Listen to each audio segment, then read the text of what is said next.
কারণ ন্যায়পরায়ণ শাসক যারা, তাদের দেশে যারা বাস করে তাদের ভেতরেও আল্লাহ ইনসাফ দিয়ে দেয়।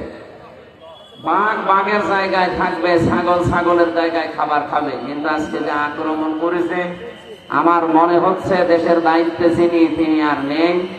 খবর নিয়ে দেখা গেল কিছুক্ষণ আগে তিনি বিদায় নিয়েছেন।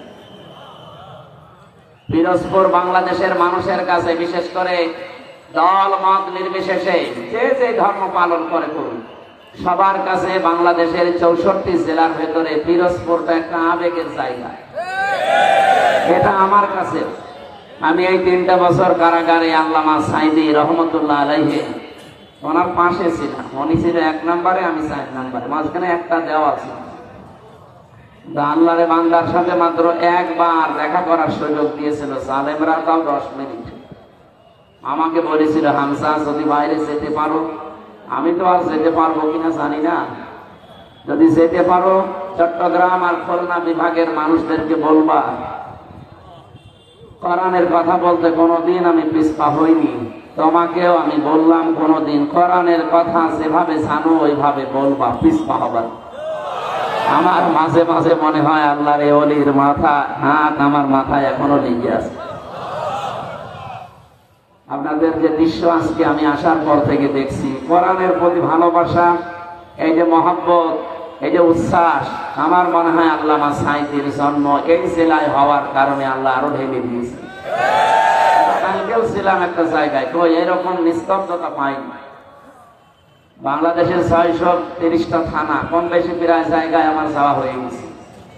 শুধু এই জেলায় আসলে দেখি এই জেলার মানুষেরা কোরআনের আওয়াজ শুনলে শান্ত হয়ে পড়ে। আল্লামা সাইদি রহমতুল্লাহ আলাইহি এই জেলায় আল্লাহ জন্ম দিয়েছিলেন, তাকে পাঠিয়েছিলেন রব্বুল আলামিন। তার বরকতে মনে হয় আপনাদেরকে এত শান্ত শিষ্ট ধৈর্য সহ্য দিয়েছে, আলহামদুলিল্লাহ।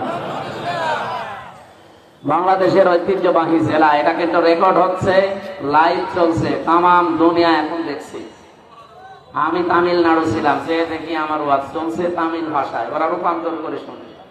আমি থাইল্যান্ডে ছিলাম, সিঙ্গাপুরে ছিলাম, ওদের ভাষায় ওরা শুনতেছে চায়ের দোকানে বসে অথবা ল্যাপটপ নিয়ে, ওদের নিজেদের ভাষায়।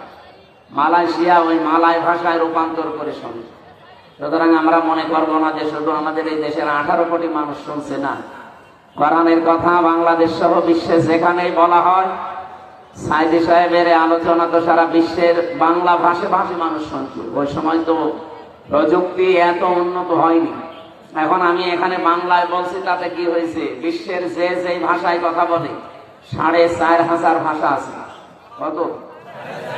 সব ভাষায় বিভিন্ন মুসলমানেরা তারা রূপান্তর করে এই কথাগুলোই তাদের ভাষায় শুনতে পাচ্ছে। আর এই যে বাংলাদেশের ঐতিহ্যবাহী জেলা পিরোজপুর মঠবাড়িয়া ইসলামী পাঠাগার ও সমাজ কল্যাণ পরিষদের উদ্যোগে এই শব্দটা তামাম দুনিয়া আজকে জেনে পেয়েছি। অথচ আপনি আমার জেলা কুষ্টিয়াতে যান, যে বলেন যে পিরোজপুর হয়তো চিনবে, মঠবাড়িয়া আমার মনে হয় অনেকে চিনবে না। অথচ আজকে কোরআনের ইজ্জতে তামাম দুনিয়া আল্লাহ রাব্বুল আলামিন পরিচিত করে দিয়েছে।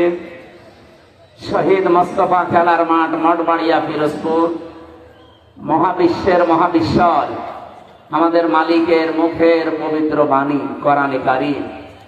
তাফসীরুল কোরআন মাহফিলের স্বনামধন্য সভাপতি, বিশিষ্ট আলেমে দ্বীন, সহকারী